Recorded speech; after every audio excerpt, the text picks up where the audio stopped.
going to ask that question. Oh, with the Swan? No, we're not in the Swan. I'll stay involved. We're going to get started. Oop, hello. Is this on? Hello. Great, thanks. Test. Let's get that right up here. Yeah, we got to make sure this is on. Is it working? Hello. Oh, there we go. Zach is here. We're going to get started. If everyone could take a seat. Let us know if we need more chairs.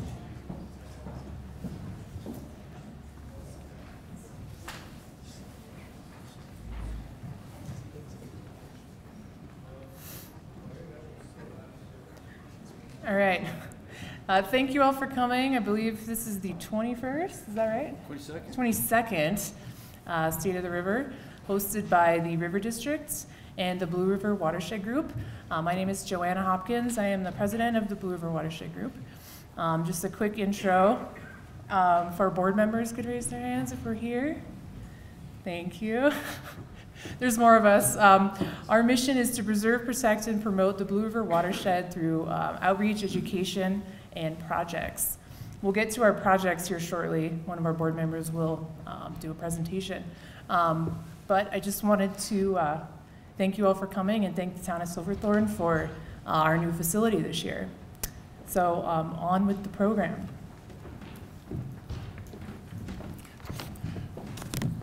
My name is Jim Pokran, and I work for the Colorado River District, and you're all constituents, and if you don't believe it, look at your property tax bill, and you'll see a very small little line where you're helping to support our work on protecting the waters of western Colorado.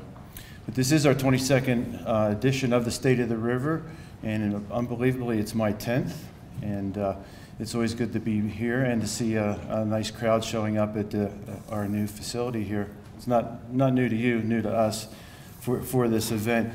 And I'd also like to note that the town of Silverthorne is a sponsor this year through the use of this facility, and we're sure appreciative of that. So we're going to go right into the program, and as Joanna hearkened, we're going to have some presentations on two big projects here in Summit County that have gotten some nice funding from the Colorado Basin Roundtable and the Colorado Water Conservation Board and other sources, which you'll hear about. And the first person to present will be Brian Lorch, and he's director of the Summit County Open Space and Trails Program. And Brian, when you're coming up, I'll get up your PowerPoint. Thank you, Jim. Maybe I'll grab this thing. They told me to keep this brief, so I will try to do so. And so I'm just here to give a little overview of the Swan River Restoration Project. We've been working on this for a number of years, but the real news is that very recently we got the funding that we need to actually implement this project, primarily through a $975,000 grant from the Colorado Water Conservation Board, and other donors were up to about the $2 million that we need in order to undertake this project. So this is just an overview of the Swan River up above Muggins Gulch.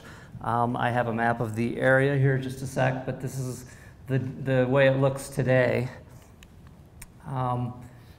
This area was dredge mined, picture of the dredge up in the corner, and therefore what it looks like right now is a pile of dredge mined area with the river basically in a linear channel straight down close to the road.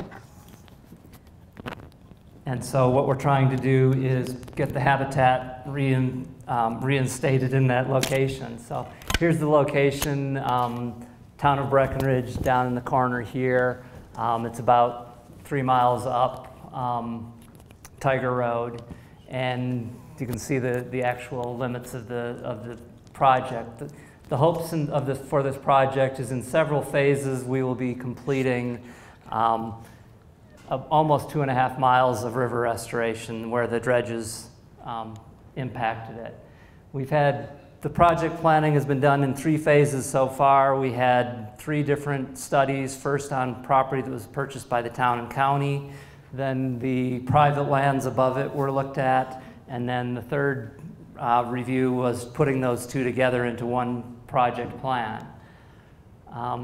I won't read all of these goals, but the objective is to recreate a natural stream through this dredge mined area.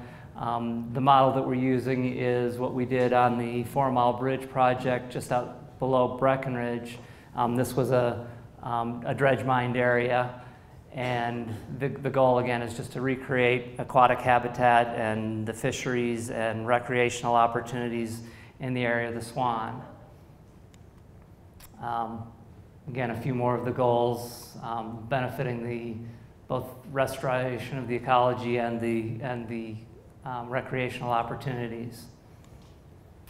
This is just a real quick overview of what the 4 Mile Bridge project looked like. Again, it was a dredged area that we recreated into a more natural stream design. Went from basically a dead gravel flume to what is now identified by the Parks and Wildlife Service as the most productive fishery in the Upper Blue, this little section of the stream. So again, this is the project that we're looking at, going from Muggins Gulch at the bottom up to the top of it is where the dredge ended. And we've broken it into 4 sections. Phase 1 is what we're working on right now, and there's a overview of the entire project area. Just looking at some of the details. The goal, again, is if you look along the road up at the top end of that, you can see that the stream just goes right along the road right now. And our goal is to actually put back in a meandering channel in that area, more like what the natural thing would have been prior to the dredge completely turning this river channel upside down. Just some of the design details. Again, these are the ways that people who are restoring the stream get back the type of habitat that was once there.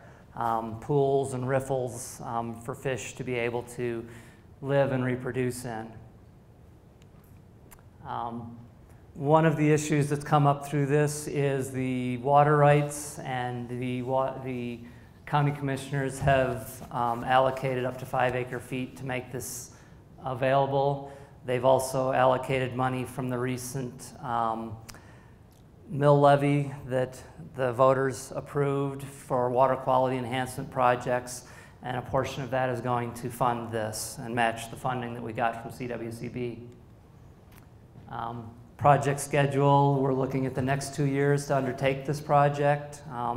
With construction beginning this summer. We are in the process right now of reviewing design build proposals to do the project itself. Wouldn't be possible without a whole list of partners that we've been working with. The town of Breckenridge, I'm not going to read this whole thing, but boy, again, Colorado Water Conservation Board, the Forest Service has been very involved in this project. Parks and Wildlife, this whole list. Again, it's a pretty amazing thing to be able to get $2 million together with all of these groups, all of whom are trying to get their own efforts done, but they all see this as a very important project to get done. So this is just the quick fundings and support that we've gotten. And again, thank you all for your support on this, because you all hopefully voted for or were in support of the mill levy that brought the water quality portion into this, and our ongoing efforts as the open space program.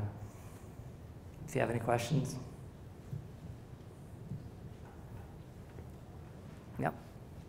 You mentioned an allocation of water rights by the county. Is there a way in which you quantify if this adds to Colorado's water supply or the Riverview's water supply in a completed restoration? Repeat the question. Yeah, he's asked if you can quantify whether there's actually an increase in water from a project like this, and that will be something we'll be discussing with the engineer. What we need right now is to make sure we can move forward with the project. Whether we end up actually needing to allocate those water rights and how much they are, that's a really good question. But because many, yeah, it really comes down to, but we are increasing the distance of stream from about 2,100 feet to about 3,500 feet. So that's why we have to at least walk in saying we can do this. But whether it'll end up, what the numbers will end up with, I don't know. Anything else? Thank you, Ed.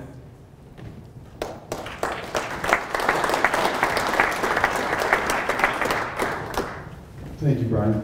By the way, the other fellow who came up is Brad Williamson and Summit County, TV. And so this will be broadcast probably for weeks and weeks to come. It's remarkable how people come up to me after a long time and say, "Oh, I saw you on TV." So this is actually a good way to preserve the information that's being presented here. And we really thank Brad for being a good soldier and coming out and do this. Also, I'd like to introduce Gary Martinez. He's the manager of Summit County. He's also on the River District Board, one of 15 members, and he's in the front here. And also, I'd like to recognize the support, as we always get, of your Board of County Commissioners, Thomas Davidson, Dan Gibbs, and Karen Stiegelmeyer. The board over the years has shown great interest and work, and done a lot of work in water, and it's all for the betterment of Summit County, and it's good to see that continued support. So, moving on, we have Jim Shaw, who promised to keep a PowerPoint short, and he kept it so short he left it home. But he does have a few words. It is a real treat to see this many people here. Welcome.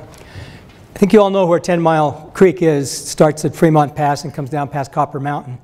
In the area across from Copper Mountain, it's called Wheeler Flats for a reason. You know, it's come roaring down off of the pass, and suddenly it's gotten a lot flatter. And I think all of you know that that area up there has been heavily mined.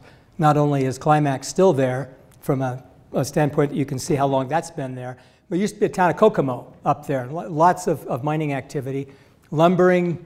There's a railroad that used to run up there. The highway runs up there. What happens when all that goes on is the water gets into the stream, comes roaring down, it reaches Wheeler Flats, and it settles. So it has developed way too much sediment of all kinds, and the stream wasn't going in a normal channel. The Forest Service identified this a number of years ago, and in fact, Copper Mountain, for those of you that ski there, they have a parking lot called the Far East Lot right along the creek. When that was expanded a few years ago, they did a NEPA analysis of fixing the stream. So we then started working with the Forest Service, raising money, and putting together a plan to come in and make that section of Wheeler Flats where it ends being a normal stream and went across a big braided area and wasn't functioning the way we wanted it to function, and said we can do better than that. In 2013, that summer, we put together 1,600 feet of that and put in a whole new channel, took out the old channels, created some oxbows, enhanced the riparian habitat, planted a lot of willows, and had a real successful effort. And as you all know, in 2014, we had a big runoff. Turns out that we had very little damage. We had one bank that we had to go back and fix last summer. But in general, it withstood it. And that's, of course, what we're trying to do is get it set up so that it will flood naturally and come back to the channel that we want it in. So that's the goal. Well, we only had enough money in 2013 to do that 1,600 feet. So this summer, we're finishing from where we left off down to the bridge that the county built for the bike path that crosses by the gas station. So the entire area of Wheeler Flats will be done by the end of this summer.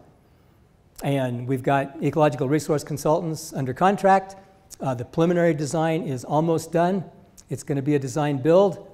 We have almost everything laid out the way that we want it. The Forest Service and the Blue Watershed Group is working closely with the RC to make sure that we get the meanders just right, that we get the riffles and pools just right, that we get the sedimentation control just right, and all that's going on and working exactly as we hope. We anticipate being in the field in July. We anticipate being done by October, except for the last plantings. And we'll do the revegetation of the upland areas and the oxbows, grasses and so forth in the fall, but we'll come back and do the planting of the shrubs and the willows in the spring of 2016. So in closing, I just want to make sure that we understand who all worked on this. Blue Watershed Group has been coordinating it. The Forest Service has been intimately involved. Climax Molybdenum has been a big contributor. The Colorado Water Conservation Board has been an enormous contributor and real supporter. The National Forest Foundation has been a big supporter. Friends of the Dillon Ranger District has been a big supporter. Copper Mountain has been a big supporter. Summit County has helped us in a number of areas. At one time, we tried to build it with the bike path, but we just couldn't raise funds fast enough to make it all happen.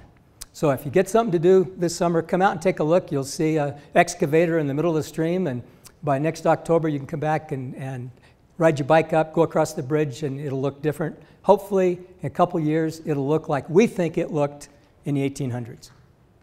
So, thank you.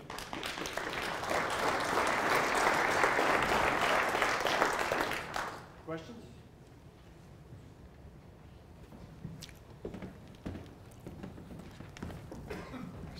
Was that brief? That was great. Good job, Jim. On schedule. The fly was up there earlier. Anybody tell me what that might have been? If they saw it. It wasn't Dillon Reservoir. It was Lake Mead, and we'll hear about that later. But just another word about these two projects I heard about, and the support from the Colorado Water Conservation Board. The funding source for these things is the severance tax, and the severance tax accrues to the state through largely energy development. And when the legislature talks about balancing the budget and taking money from severance taxes and adding it to the general fund, these are the kind of things that are at stake. So when you hear that conversation, you can think of some things that were said here. So our next speaker is your Summit County Water Commissioner, Troy Weinman.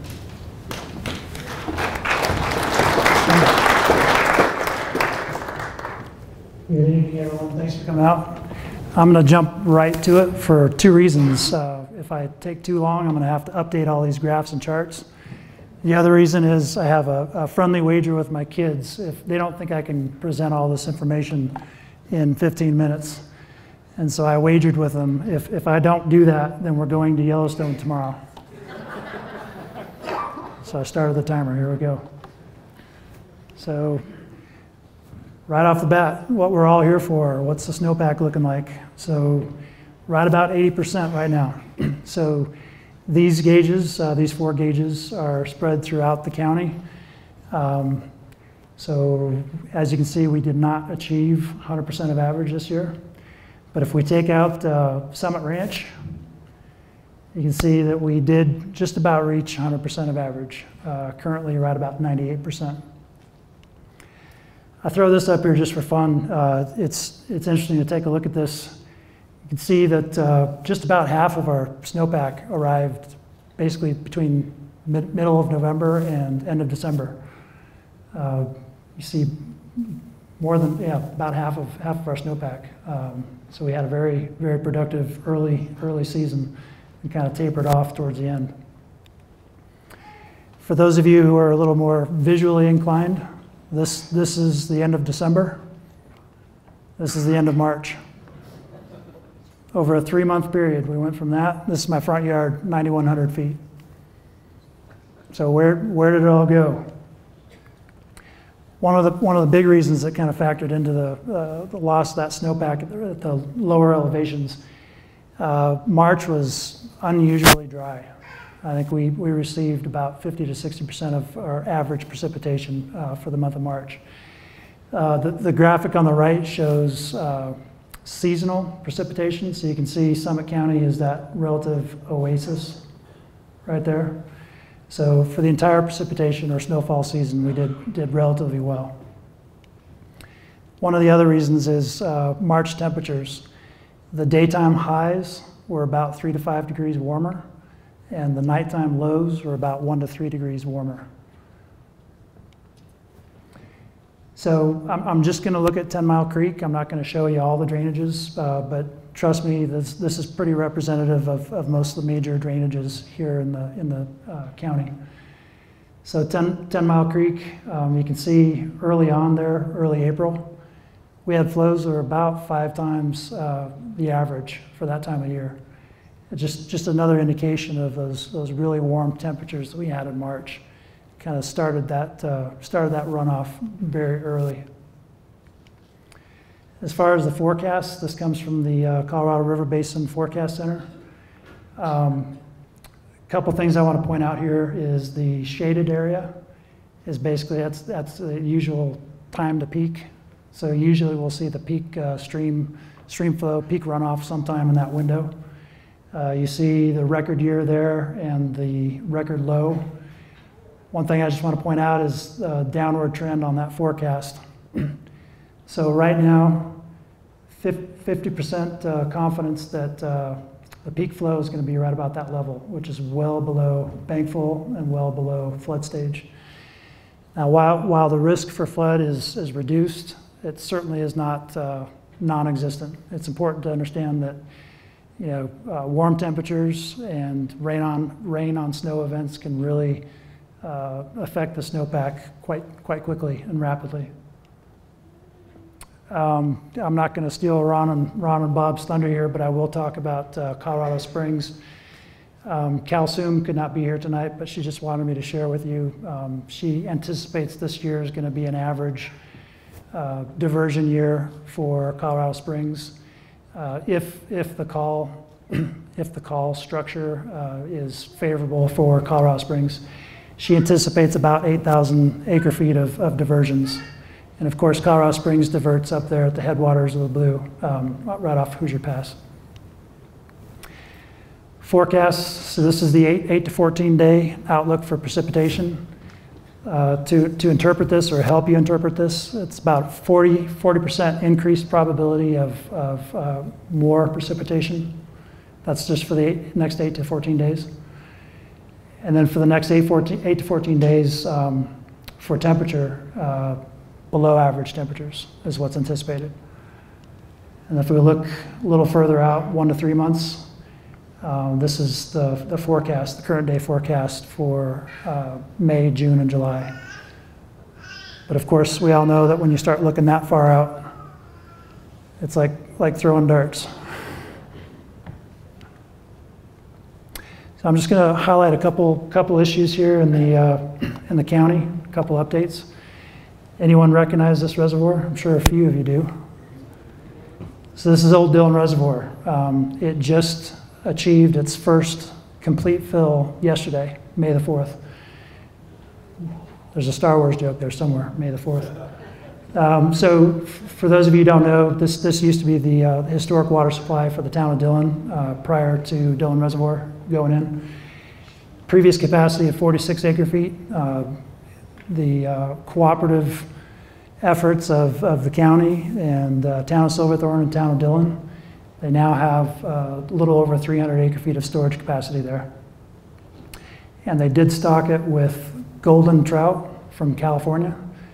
They're not too big right now, but I imagine in the next year or two, the fishing will probably be pretty good. Is Gary Roberts, Gary, are you here tonight? Are you in the house? No.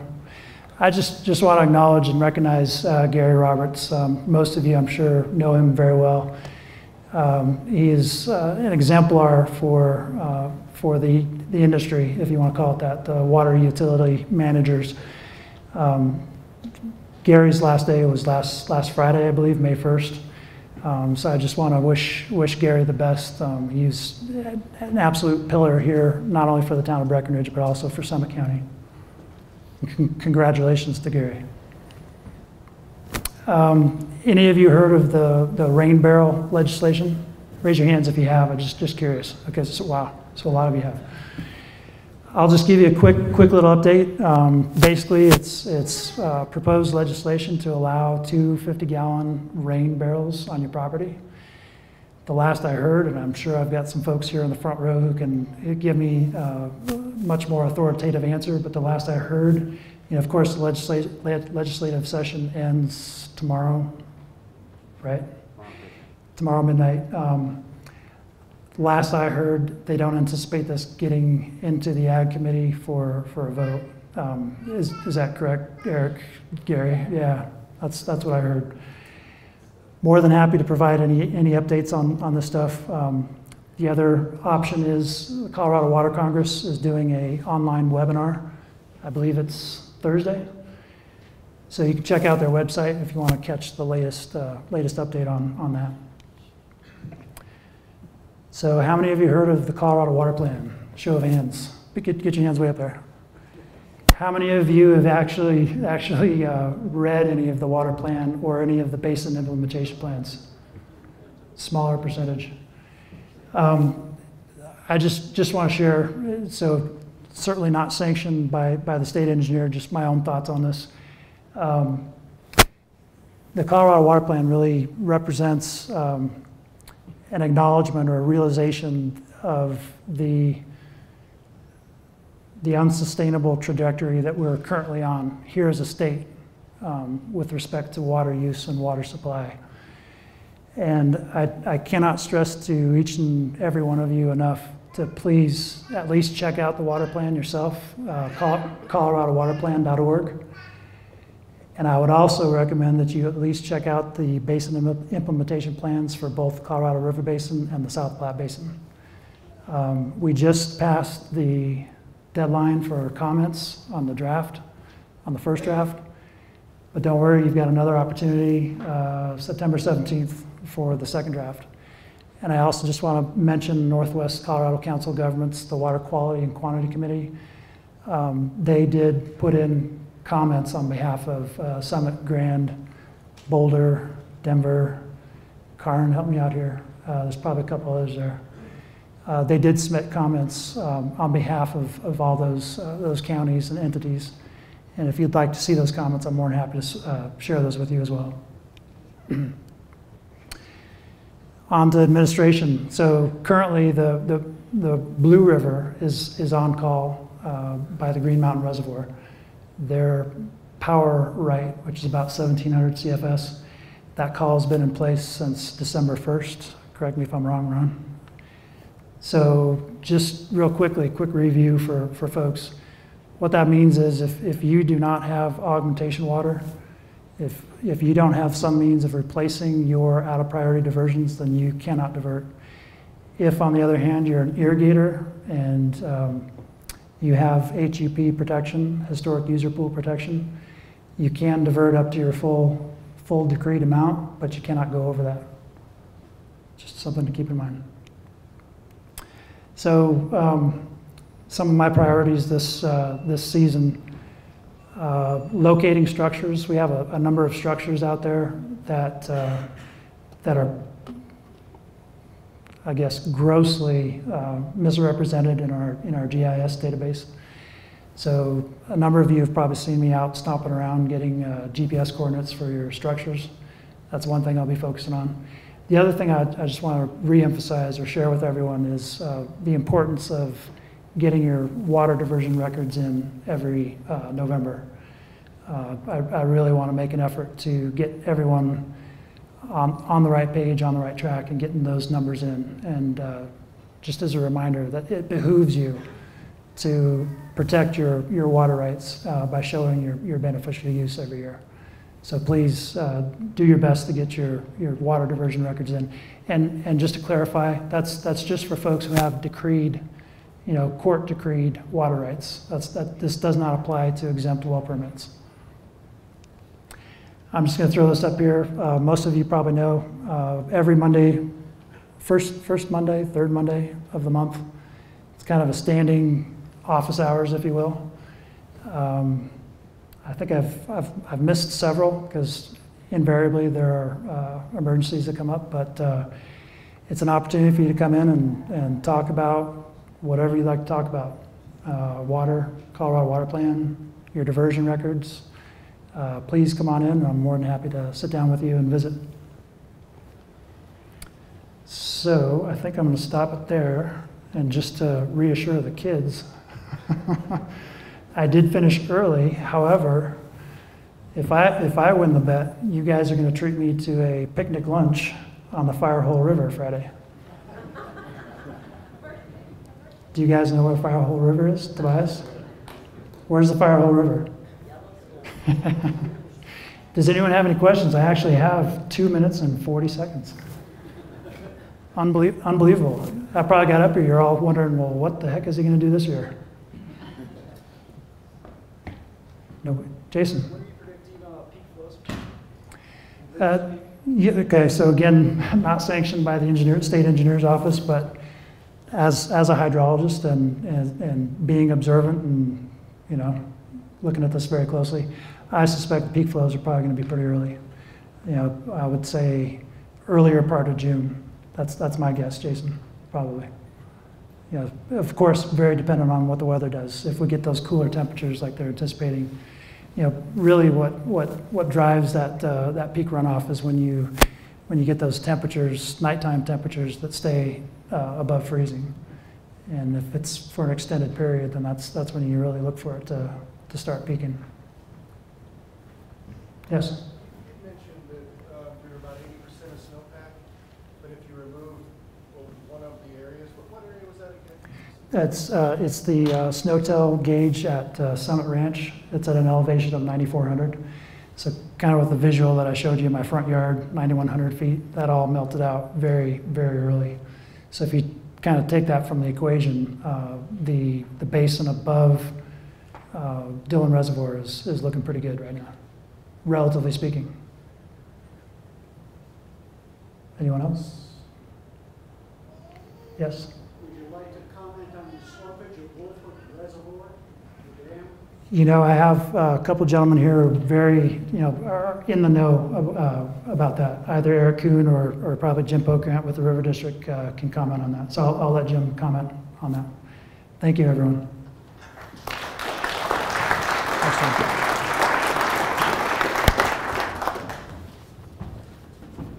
Thanks, Troy. So the question was, Wolford Reservoir, how's it operating? He's going next. Okay. Wolford Reservoir was built in 1995.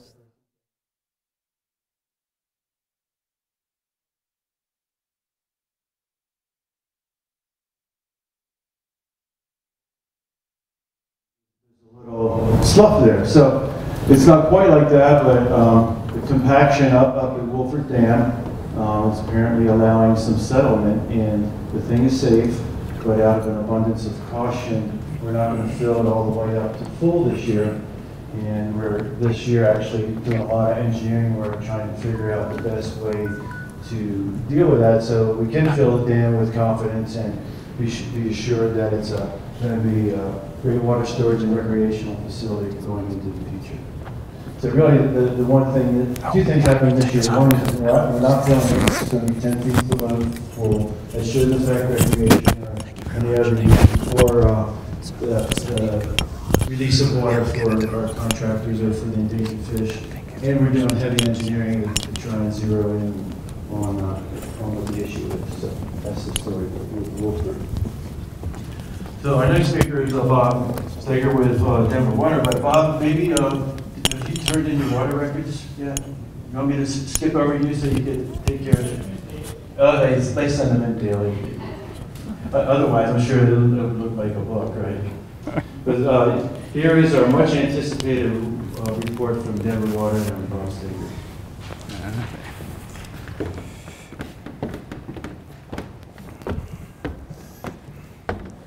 Hi, everybody. So I got about 10 minutes worth, and then we should have time for a few questions.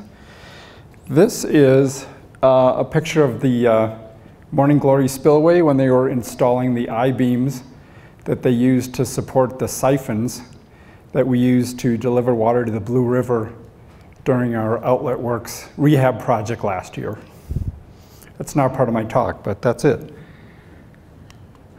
So of course, I have to have my own snowpack slide. And then I'm going to talk a little bit about what we're trying to achieve at Dillon as far as operations.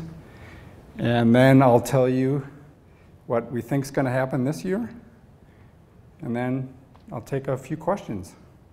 Sound good? We have some other folks from Denver Water. I'm not sure where they're sitting. They're hiding in the back. So if there's any questions I can't answer, I'm going to call on them. So my plot, unlike Troy's plot, my plot includes Fremont Pass. I don't think yours did. So anyway, black line's an average year, green line is this year, and the purple line is what we had last year.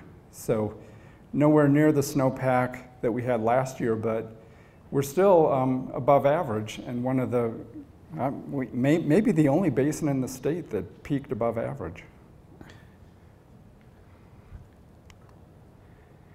Okay, so we have a number of goals that we look at when we're operating Dillon Reservoir, and it's interesting because they compete with each other. So we try to strike a balance where we can partially meet all of these goals, but we may not fully meet any of them. So the first is water supply. So it was built for water supply for the Denver Water Service area. So our first goal is to make sure we fill it. Should be no problem. We're only 2 feet from full right now. And then more so in high snowpack years like last year, we try to operate it to reduce the risk of flooding in Silverthorne. So in the really big snowpack years like last year, we draw the reservoir level down so that we have space to store that peak snowmelt inflow. This year we may draw it down a little bit, but it won't be anything like last year. I would say probably no more than a foot or two from where we're at now is what it looks like we may have to do. But it'll depend a little bit on the weather between now and when the runoff really gets going. So reservoir boating, the marina operators, of course, like to see the reservoir level high so that they can get their boats on the water. The rafters, they like the higher flows below the dam, but not until the weather warms up, because that's when people like to raft. So raftable flows in May, they're not all that excited about, although there's a lot of individuals that just go out on their own. But the commercial rafting companies like to see the high flows later. And then trout fishing, we pay attention to that. Endangered fish, there's a program where Denver Water, the River District, Bureau of Reclamation, and some others, water managers, we try to coordinate our operations in the springtime to create a high peak flow on the Colorado River, which is helpful for some of the endangered fish. So we're not sure if it's going to happen this year, but if it does, Denver will be participating. So this is my last slide. There's a lot of information on here. But what I did is, first of all, I showed May 4th, which is our data from yesterday. Our inflow is 395 CFS. We released 298 to the blue, and our reservoir elevation 9015.09, which is right around 2 feet below full. So then what I did is I just picked every half month down this axis, and in the first column here I'm showing the range of inflow that we might expect. And those ranges come from inflow forecasts that we get from the National Weather Service. And the reason there's such a big range is they don't give us a single number for what the inflow is going to be on a given date. They give us a range of possibilities, and that's what the ranges are for those dates. So for example, they're telling us that on May 15th, we should expect an inflow somewhere between 600 and 1200 CFS, because it's weather dependent, and it's a little hard to predict. And it's because of those uncertainties in the inflow that we have uncertainties in how much water we're going to let out to the Blue River. So I have big ranges on there because we're watching it every day. We're watching the weather, looking at the inflow, and we sort of have to react to what we see happening with the weather. But if the heavy precipitation continues, then we'll want to let out more water to preserve space in the reservoir for when the peak occurs. If it dries out, then we won't have to release as much right now. And then last column, just showing you about what we think the reservoir elevation is going to be. So really good news if you have a boat and you like to go sailboating on Dillon Reservoir, it should be a great summer for boating. Going back to this column, it should be a great year for rafting and kayaking below the dam. The fishing will eventually be good, but if you don't like high water, you probably better stay out until maybe sometime in July. But eventually, I think the fishing should be really good as well.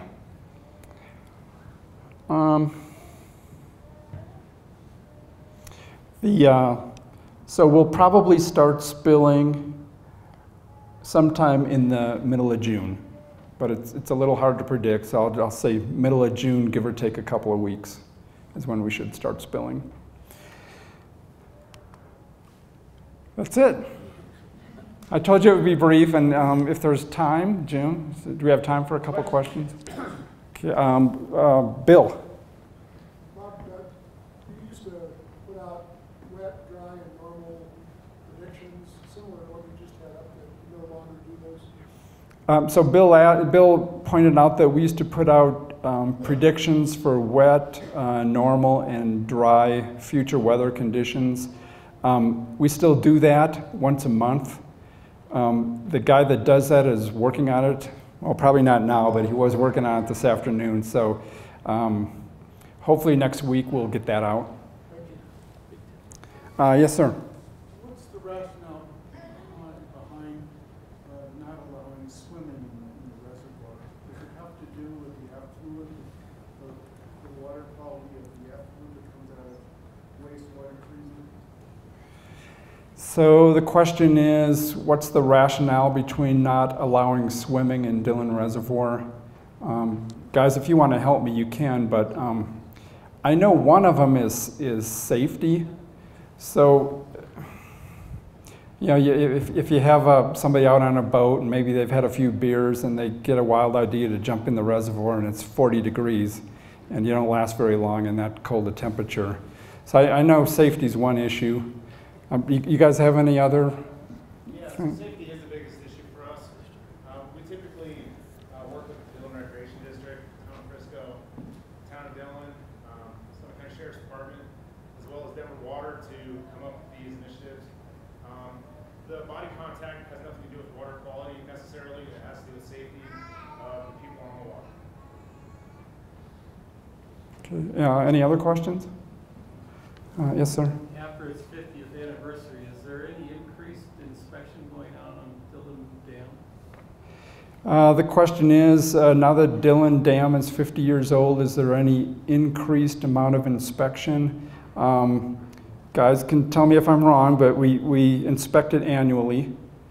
I can answer that. All right, I'll let Ian answer that.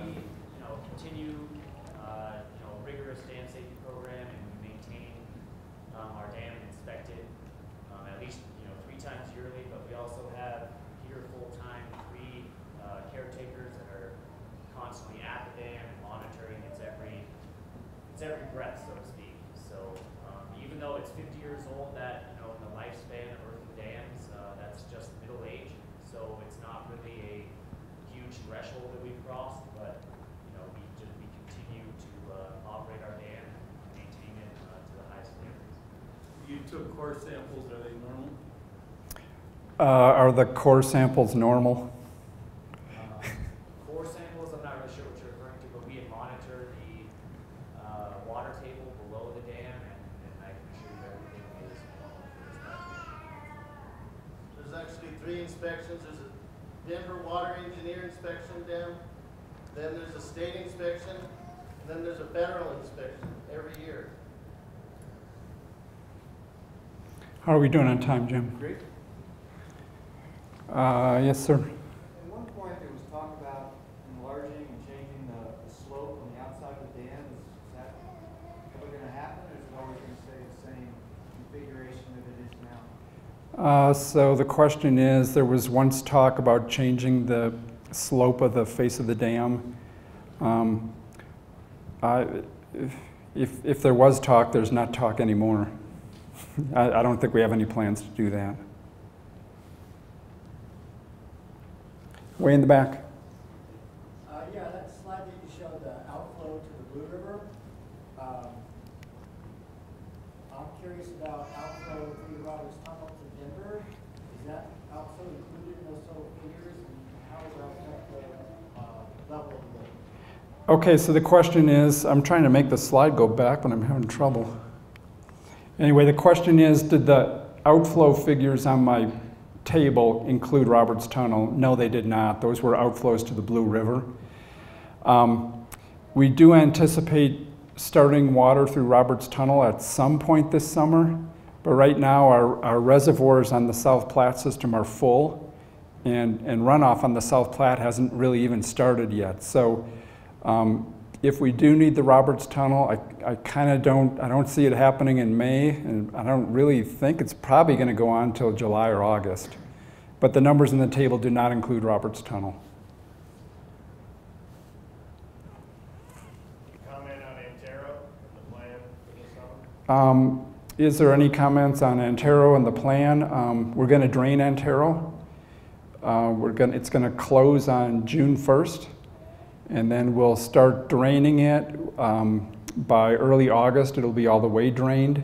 And the reason we're draining it is because the dam is old and there's some safety concerns. And we're going to be building a barrier wall, constructing a barrier wall down the axis of the dam to cut off seepage water and improve the safety.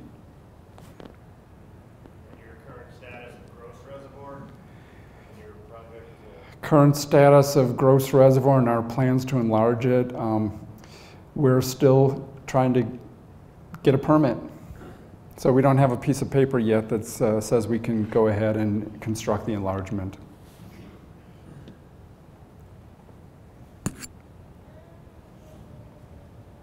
All right, well, thank you very much.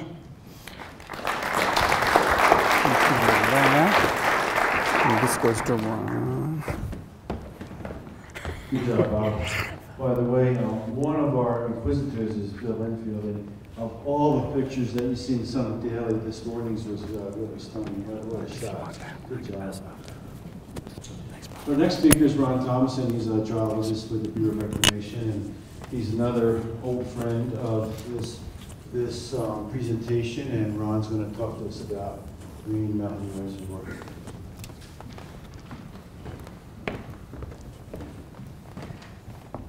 Thank you, Jim. Good evening, everyone. I'm going to start off by apologizing to most of you for showing the same two slides I show every year. But I feel the need to explain why Green Mountain is part of the CBT project. So here's the CBT project. See if I can get this pointer to work. Continental Divide is right here. And so we collect water on the west slope in Grand Lake, Lake Granby, and Shadow Mountain Reservoir, Willow Creek Reservoir, and transport it under the divide, 13-mile tunnel under Rocky Mountain National Park, and over to northeastern Colorado, about 800,000 acres of farmland over there and 600,000 people that it serves. So the question to me has always been, what does Green Mountain, what's Green Mountain's purpose in that project? And so there are two primary purposes of Green Mountain Reservoir. 1/3 of the water in the reservoir, essentially, is intended to replace the out-of-priority depletions by the project. So this allows the project to continue diverting water when there's a senior water right call on the Colorado River, either at the Shoshone Power Plant or down in the Grand Valley. So it's a very important piece of the project for that reason. The other 2/3 of the reservoir were reserved for West Slope folks. So that's about 100,000 acre feet.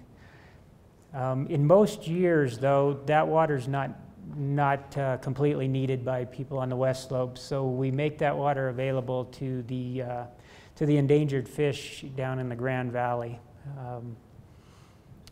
So that's kind of Green Mountain's role in the whole project. So thank you for indulging me, for those of you that have heard that 10 times. So now on with oops. Bob mentioned an operation that we might do this year. It's called Coordinated Reservoir Operations. And that's intended to benefit the fish in the 15-mile reach down there in the Grand Valley.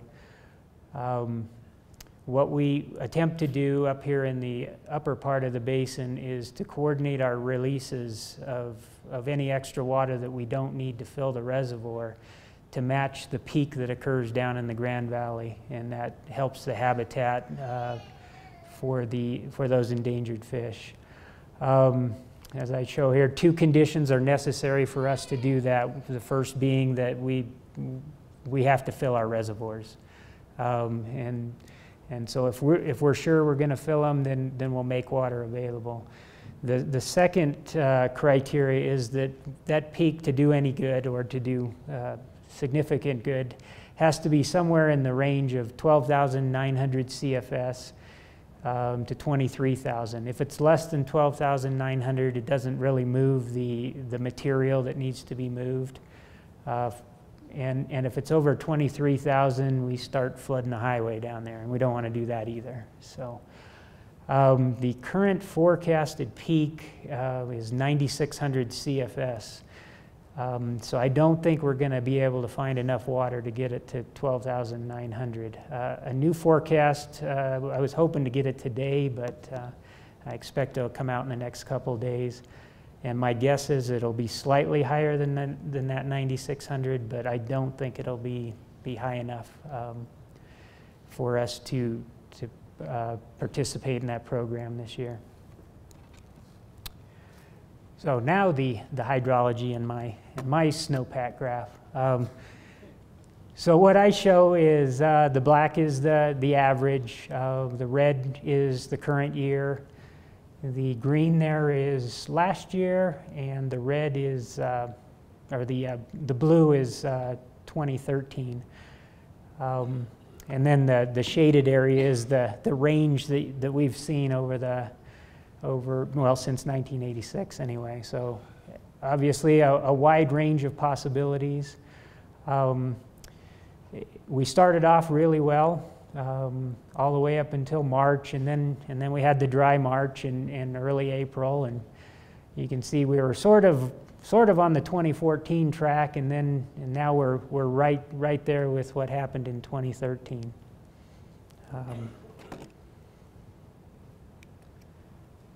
So one thing we do with those snowpacks, and this is the Natural Resources Conservation Service, they take that snowpack and turn it into streamflow volumetric forecasts. And you know, I've always thought the Blue River was a special basin, and this year has just confirmed that for me. But you can see this is the entire state of Colorado, and the Blue River Basin is the only one that is above 110% of average. This is the March 1st forecast by the NRCS. And then we had the dry March, and we have a new forecast. And everybody dropped. But again, the Blue River Basin is the only one that's average. Everybody else is well below average in the state. The next map will come out in a few days, and I expect it to look quite similar to this.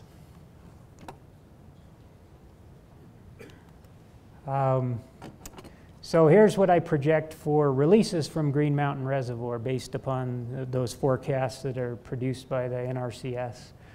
One thing you notice here is the blue again is 2013, and then the red is what I'm projecting for this year. And then the blue is kind of the range that it could be in. It's much like Bob's ranges, just shown graphically. But the interesting thing here is the 2013 flow rates are down there in the 60 to 100 CFS release for all the way up through June. And this year we're well above that. And if you remember the snowpack graph, we're sitting about the same snowpack we were in 2013. So the question is, why the difference in releases if you're trying to do the same thing and fill that reservoir? And the answer is the difference in Dillon. Back in 2013, there was about 90,000 acre-feet less water in Dillon Reservoir than there is now. And all that water is headed for Green Mountain, so it will be passed on through Green Mountain.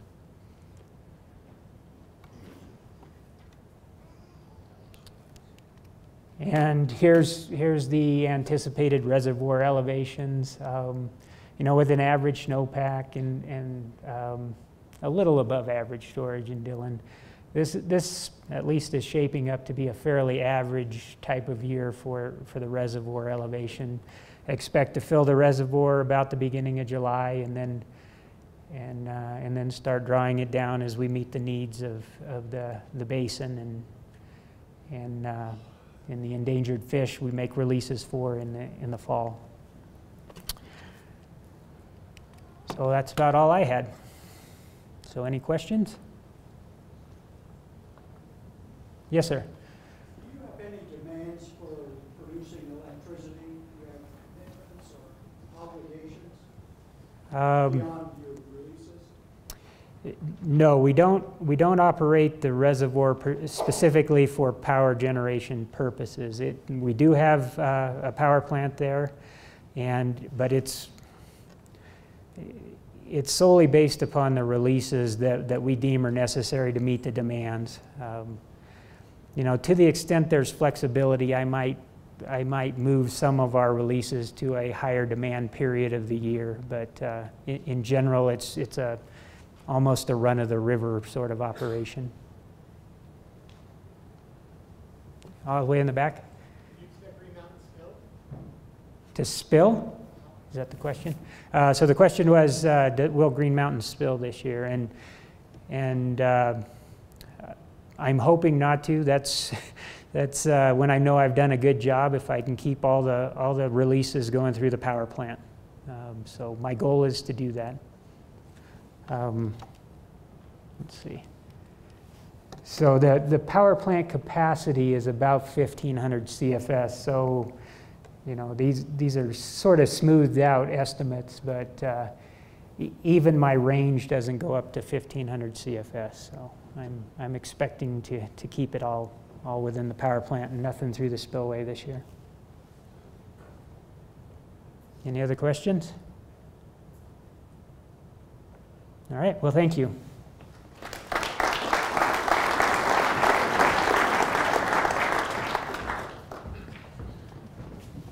Thanks, Ron. And just another note about Green Mountain Reservoir. There's a lot of other folks that pay a lot of attention to it, just not specifically in the Grand Valley. And if it weren't for Green Mountain, the Grand Valley, Grand Junction area wouldn't look like it does today. So now you've heard all the good news, I suppose, and now befalls to Eric Kuhn, General Manager of Colorado River District, to talk about some of the worst news, some bad news. Okay. This has been a sweet spot up here, but overall in the Colorado River Basin, it hasn't been that great, and the effects are going to be felt in the reservoirs of Powell and Meade. So Eric. Thank you, Jim. Oh. All right, well, thank you. What I wanted to talk a little bit about is just some of the basics of the Colorado River. You know, the Blue River you've heard about. I wanted to talk, you know, the basin is a lot bigger than the Blue. I think everybody has Blue River envy that lives in the rest of the basin because, as Ron and others have said, in the maps, there's one green basin. Well, there may be two. There may be one up above Pinedale, Wyoming. But you're the sweet spot this summer. And, you know, this is a map, you know, from a satellite's view. And how many of you have not heard of the drought in California? Nobody. All right, perfect. And what's happened for the last 2 years, as you all know about the jet stream as well, which carries the storms in the winter. Last year, the jet stream did this. And it basically clipped us, came down the Continental Divide, and we actually got good snows here, but not here. We got basically good snows right through here. If you were in the San Juans, not so good. If you were in Utah, not so good. California, of course, didn't do well last year. This year, 2015, similar situation, but that jet stream on average was just a little farther to the east. So a lot of those storms that clipped us last year that came down the Continental Divide missed us, except for maybe Summit County. And we ended up drier. Basic thumb rule is that the closer you are to California, in the more difficult situation you are, let's put it that way. So if you're in Utah, which is in the Colorado River Basin, you're closer to California, you're really dry. This is a 2002 type year in Utah. San Juan drainage, here close to California, they really are hurting there in the San Juans, and I'll show you that in a second. If you're in Summit County or Grand County, you're about as far as you can get from California and still be in the Colorado River Basin, and you're better off. Same thing up here above Pinedale, Wyoming, you're about as far as you can get from California and you're okay. So basically that's the rule. The closer you are to California, the more trouble you have. The other thing I want to point out about the storms, there were some fairly significant storms. There are places in California that are average precipitation for the year. But the snow level in the Sierras was over 1,000 meters higher than average. 1,000 meters is what? That's almost 4,000 feet. No, well, 3,000 feet. So they had a lot of precipitation that came in this year, and it was rain. So they actually had the lowest snowpack ever in the Central Sierra, but they had what was basically a below average year, but not a terrible year when it came to precipitation because of the snow. They had in places like Tahoe and the ski areas in December, where we were getting snow here in Summit County and even in Garfield County, it was raining at 9,000 feet. Not good. So I'll continue here just real quickly. Those of you who know the Colorado River Basin, 240,000 square miles, 250,000 square miles. Most of that water comes from places just like where we are in Summit County. Most of the water that originates in the river comes from the small part of the basin that's above 9,000 feet. So if you're in the upper basin, you've got quite a bit of that, the Wind Rivers, the Uintas, the San Juans, and of course the Central Rockies and the Grand Mesa. If you're in the lower basin, there's just a few minor spots down here on the Mogollon Rim that are above 8,000 or 9,000 feet. So 90% of the water in the Colorado River Basin basically comes from the upper basin. And of that 90%, almost 70% of that is in the river district by itself, and we're basically that corner of Colorado because that's where the elevation is. The Colorado River Basin today, some of you have seen this, and I'll go through this quickly. It serves almost 300,000 square miles. I said it had a drainage area of 250. Well, it serves Southern California, it serves the Front Range, it serves the Wasatch Front, it serves Cheyenne, it serves Albuquerque, it serves Santa Fe. So when you look at the service area of the Colorado River extends into the coastal plain of California, the Rio Grande, the Platte, the Arkansas. So the service area is much, much bigger than the basin. Exports make up about a quarter of the use of the water. Colorado River tomorrow, same square miles, 80 million people instead of 35. A loss of about 1 million acres of irrigated land. Almost all of that is due to urbanization, most of that in Arizona. But 5.5 million acres of irrigation that we have today is expected to go down. And again, primarily not because of water, but because of urbanization. Here's the law of the river allocations. We've been through that, but back in the 20s and 30s and 40s, they thought they had a lot more water in the river than we know they had today. So they allocated through compact and treaties about 17.5 million acre feet of water on paper. And of course, there's the 22 compact and the Mexican treaty and the Upper Division Compact in 1948 all did that. And the boundary is this place called Lee Ferry. It's a drainage area. It's right below Glen Canyon Dam in northern Arizona. We have some obligations. The upper basin has to deliver 75 million. Actually, it cannot deplete below 75 million, and we owe half of the Mexican treaty obligation. There's lots of uncertainty in this basin.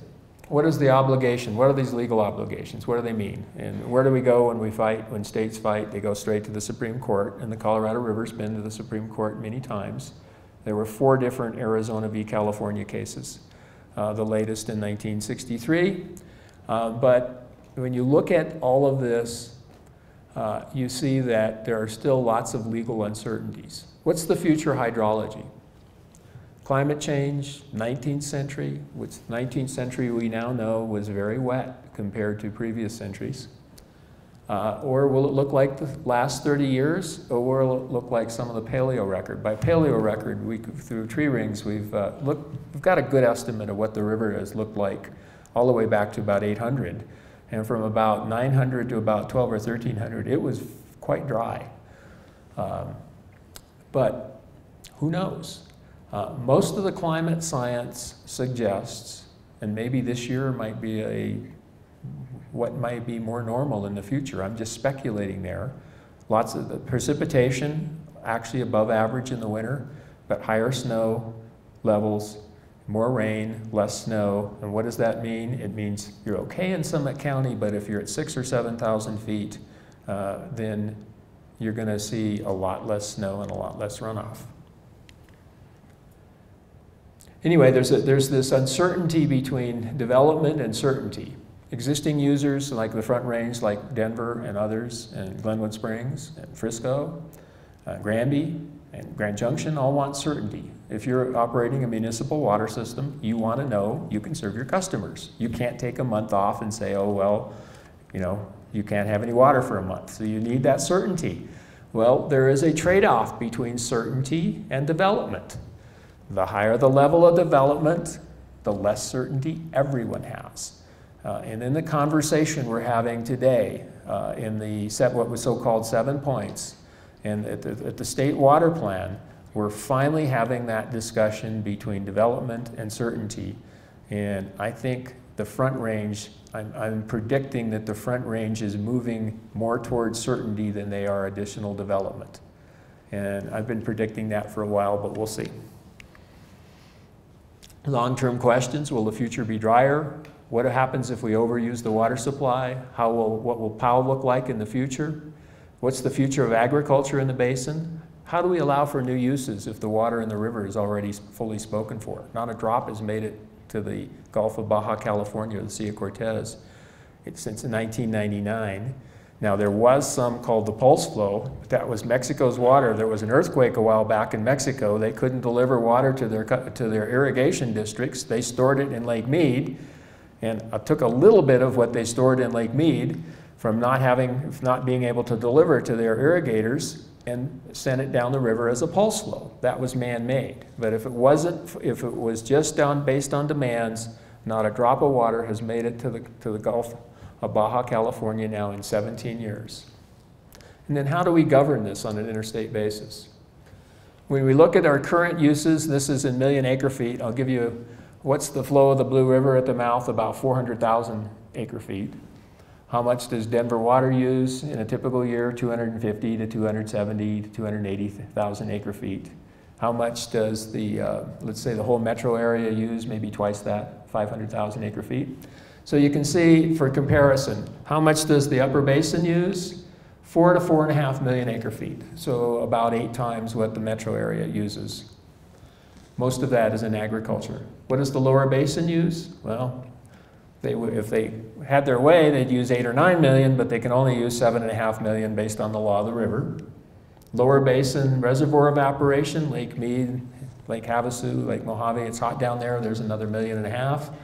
The bottom line is, today when you add in all of these, including lower basin tributaries, we're using about 16 to 17.5 million acre feet. And well, that would be great if that's the water supply, but here's what we've had in the last 15 years. The flow at Lee Ferry now, which about 90% of the river comes from Lee Ferry, has been 12.3 million acre feet. 88 to 2014 was 13.2. The basin study looked at climate change. Their assumption was the mean climate change would be about 13.7. So I'm saying, well, let's have climate change. It's going to be wetter than it's been for the last 25 years on the Colorado River Basin. What's the gauge record? 1906. Well, they had gauges back to about 1900, but they really don't have a good throughout the basin. They can't really reconstruct flows until about 1906. Well, it's about 14.8.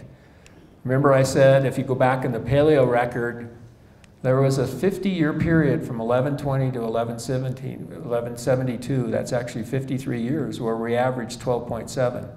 So this 15-year drought that we're in now has happened in the past, only it's been 50 years. And that's not climate change. That's just the paleo record. So these things can happen. Will they happen? I don't know. I hope not. But they certainly can happen. What's been our water budget on the Colorado River? Well, if you go down to Hoover Dam, and there's not much below Hoover Dam. There's no tributaries that come in below Hoover Dam. The supply has been about 13 million, 12.3 million at Lee Ferry, plus another 700,000 in those tributaries in the lower basin that drain into Hoover. There's just a couple of those. We've used 15 million. So there's been a deficit of 2 million acre feet per year. Well, how do you survive with a deficit of 2 million acre feet per year? It's very simple. In 1999, Lake Mead and Lake Powell, the two largest reservoirs in the United States, this one's 27, this one's 25 million, it was over 50 million acre feet of water in storage. The system was full. Where is it going to be projected at the end of basically this calendar year? About 18 million. All right, what's 16 times 2? That's 32. Subtract from 50, and you get 18 million. It's the mass balance actually works if you're using more water than the system provides. Now, the question is, are we going to have a big year in a couple years? Maybe so, who knows? But we just cannot continue to draw the system down at 2 million acre feet per year because bad things happen when Lake Mead and Lake Powell get drained. In terms of power production, in terms of certainty for water users, in terms of being able to deliver water to a town of 2 million people like Las Vegas. So bad things happen. 2015 is another dry year. Now forget it. It's 300 CFS out there in the blue. Just peek over the mountains about 100 miles and you'll find it's very different. Looks like we'll have the first shortage in Lake Mead in 2016 or 2017. Lake Powell levels will continue to decline. California is still in a crazy drought, and it's really remarkable what they're having to live with in California in terms of water supplies. And the pressure is on the states to implement a contingency plan. Well, what's a contingency plan? A contingency plan is 2 years ago, 3 years ago now, the Secretary of Interior came to the states and said, what are you going to do if this drought continues? And they said, we don't know, but we better think about it. And that discussion is going on today among the states. It's especially difficult in the lower basin because they're facing real shortages down there. But we're going to have to cut back our uses. And I'm up here to say after 100 years of develop more, develop more, develop more, develop more, what was the way? I think the term was just add water. And if the water was not at the next stream over, go to the one beyond that, there was plenty of water. So they went to the Blue River, then they went to the Eagle, or actually they went to Grand County first because that was closer, then they went to the Blue, then to the Eagle, and you can see on and on and on. Well, that may not work in the future. Here's Lake Powell. This is this year, this is this morning. Here's the green, this is 2015, this is 2012. So we're tracking 2012 pretty well in all places except for the Blue River and basically Grand County. Here's the Blue River, you've seen this before. I showed you 2007, look how it tracked 2007. This is 2012, so we're very much different than 2012 in the blue. Here's the San Juan. Basically, we're tracking 2012. And the San Juan is almost melted out. The Duchesne and the Dolores are basically melted out already. So two major basins have melted out already, and the San Juan is getting close. Here's the Yampa, not very far from here at Deer Lodge. A little better than 2012, but not much. And here's the progression of inflow forecasts to Lake Powell. The red is the median, and this is the band, if you want to call it, from 10 to 90. And you can see it was median here, here's average, there's median, kind of went down, kind of held, dropped again in March, from the April 1st forecast, and it just dropped. The May 1st forecast is out, it's 3 million acre feet, average is 7.2, so it's about 42% of normal. That's what's happening on the basin. That will reverberate through the system. If next year is dry, we look for some very, very significant changes in the basin, including Colorado maybe instead of talking about new trans-mountain diversions, we're going to be talking about how do we cut back existing uses so we can live within the, we can make the budget balance. So that's what contingency planning is. It's basically balancing that budget if this dry conditions continue. Now, a wet year, will that change things? No. Remember, 2011 was a big, big wet year. What happened after 2012, or 2011, 2012, and 2013? 2014 was a good year, except in the San Juan and Duchesne. Well, 2014 really didn't refill anything. So you really need about 3 or 4 2011s put back to back to back to back before you recover the system.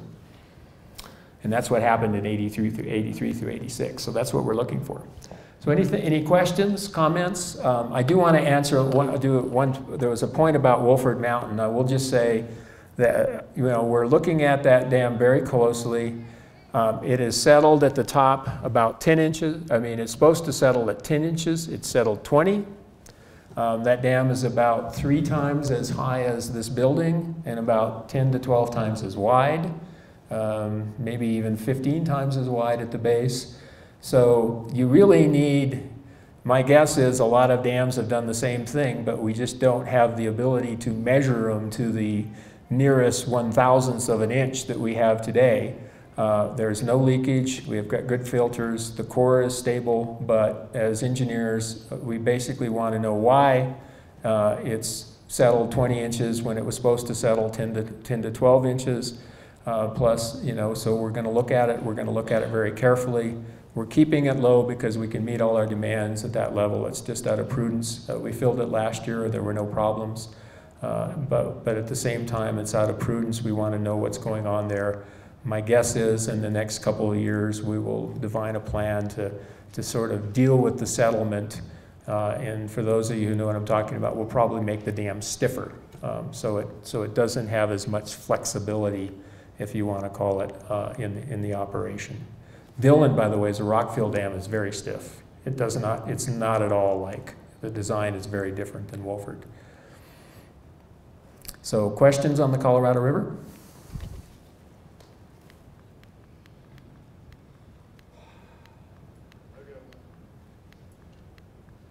Here. Yes.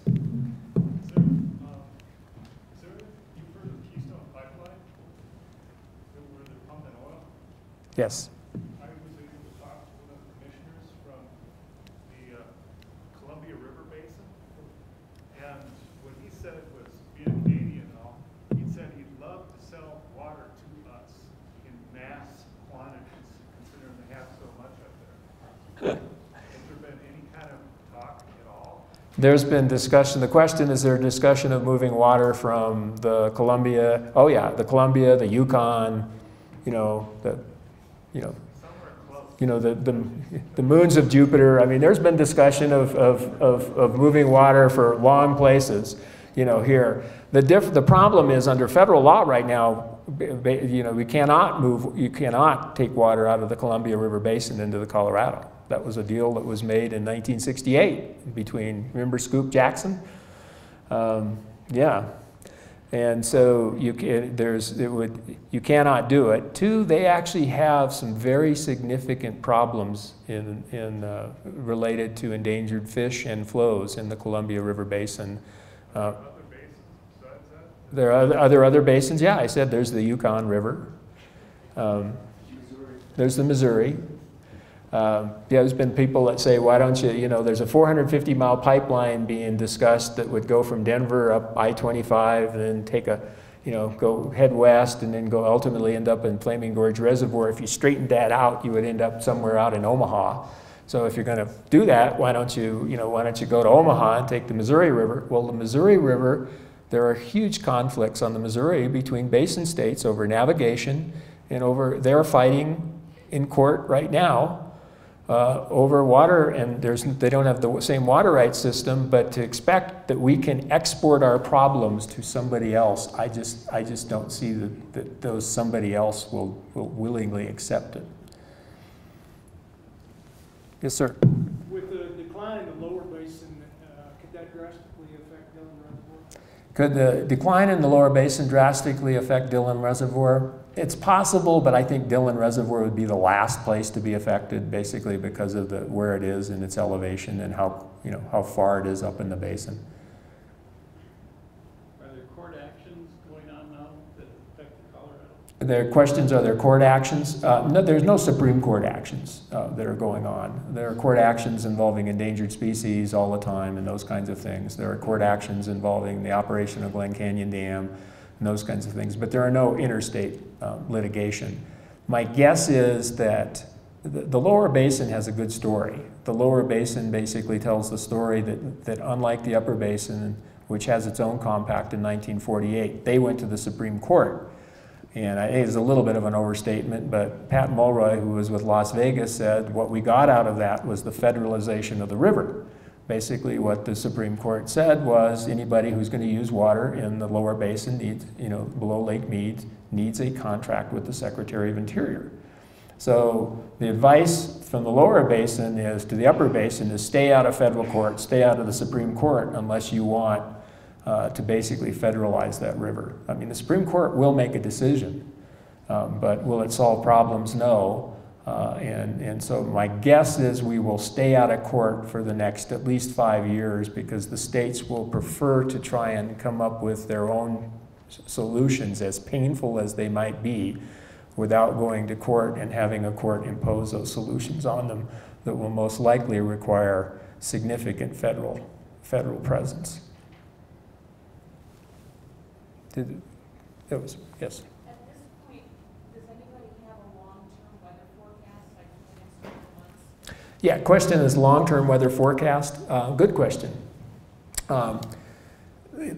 If you're following what's going on in El Nino, there are some folks who are predicting a very big El Nino year this coming winter. Now, but back the clock up a year, and the same folks were predicting a very big El Nino year 12 months ago that kind of fizzled out. So if I can go back, what's happened is there's been a lot of warm water right up in here, anomalous warm water. Warm water leads to high pressure.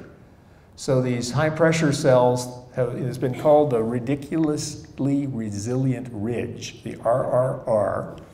There's a lot of talk about that in California, Oregon, and Washington. And by the way, they're having very significant droughts in Oregon and Washington as well. But so that RRR, the position of that, if it stays somewhat similar, we could be in long-term trouble. The question is, what will the cold air, the warm water in the El Nino do? If it is a strong El Nino, we could see a wet year primarily in the southwest. The El Nino signal for Colorado is cut the state in half, southern half generally above average, northern half maybe not. There have been some dry El Nino years, especially north of I-70. But, again, I go back to, those same difficult prognostications, if you want to call it, about what the ocean temperatures are doing in this regimen right now, as we're seeing ocean conditions that we've never seen before. So what that means for El Niños, nobody knows. Questions?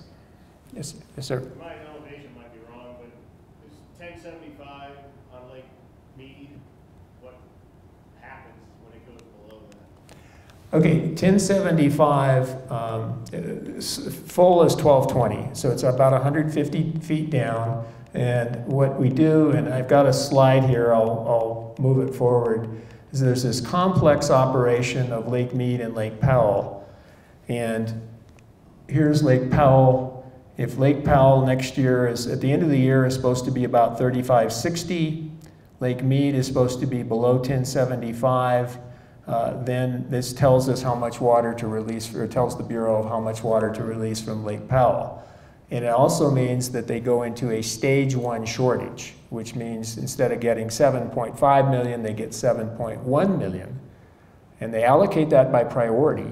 And the Central Arizona project in Arizona and the Southern Nevada project, the project that serves Las Vegas, are the junior rights.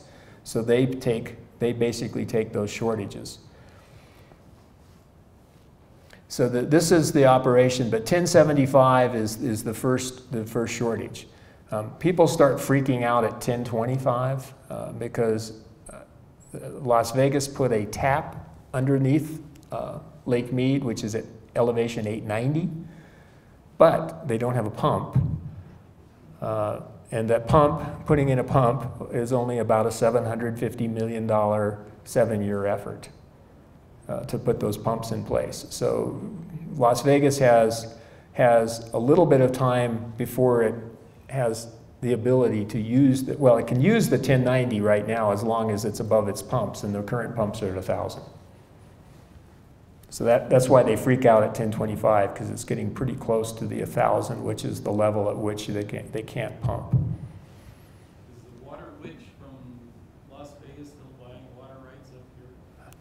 Nobody that I know of is buying water rights up here from Las Vegas. It was advertised 5 years ago. Yeah, the problem is with interstate, with the law of the river, you can't move water from from this state to another state. That just doesn't work. It gets into the reservoirs, and once it gets into a reservoir, it's system water. When I say reservoirs, Powell or Lake Mead. Yes, sir.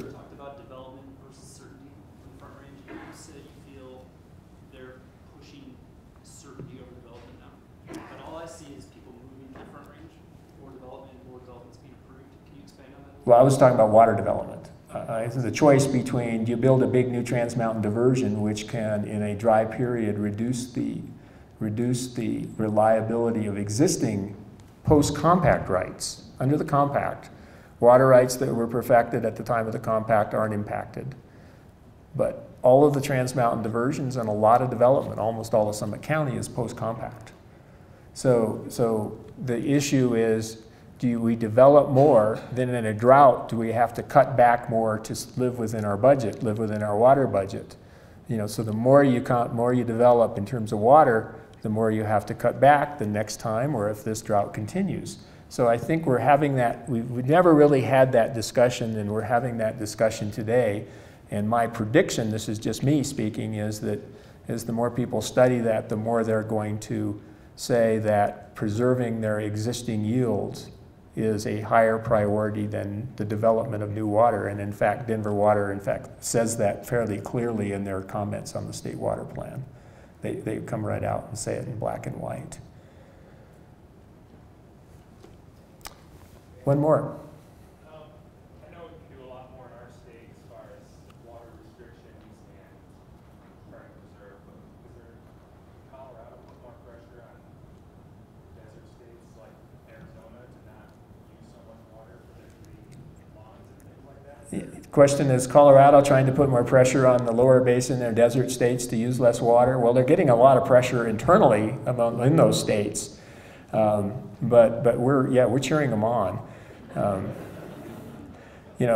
don't know what it takes in California, to put more pressure on there. Governor Brown is being as aggressive as you can be in terms of cutting back. Arizona is a year or two behind that. But my concern is that it not get up here. Yes, sir. Is there any development of a water market, aftermarket? In other words, it gets to a point where water's worth more than the broccoli or the almonds, and those farmers don't send it on. Great question. Is talking about water market. What's happened in California, and we just had some of our farmers, we took them down to see some folks in California, is that is going on. Because they have Lake Mead, the Metropolitan Water District of Southern California, which serves something like 20 million people in 38 congressional districts, they have gone to their farmers in Palo Verde and the Imperial Irrigation District, and they're doing that. But as you can imagine, that's a very tough political decision for the folks that live. The Imperial Valley, which is in El Centro area, big farming area, they're having the conversation we're having about Trans Mountain diversions. They're saying if Metropolitan Water District takes more water out of our system, what's it going to do to our future and to our kids' future and to the future economy? So it's a very difficult decision, but that is in fact happening. I mean, it seems like that's where it needs to go, because essentially water is being underpriced. Comment is water is being underpriced. It is. And some of the least priced water right now is going for pastures in the upper basin. You know, water in the lower basin where they grow, 11 crops of alfalfa, or they grow, thousands of dollars worth of carrots, per acre. It doesn't compare with what we do. Right now, there's no interstate market. The legal structure of the river doesn't allow for an interstate market. But I could imagine in 40 or 50 years that such a thing could slowly evolve. I mean, a lot of folks will be fighting it along the way, but there's an old saying that water moves uphill to money, and that's likely to happen on a basin-wide basis. I want to thank everybody for coming out. Great conversation.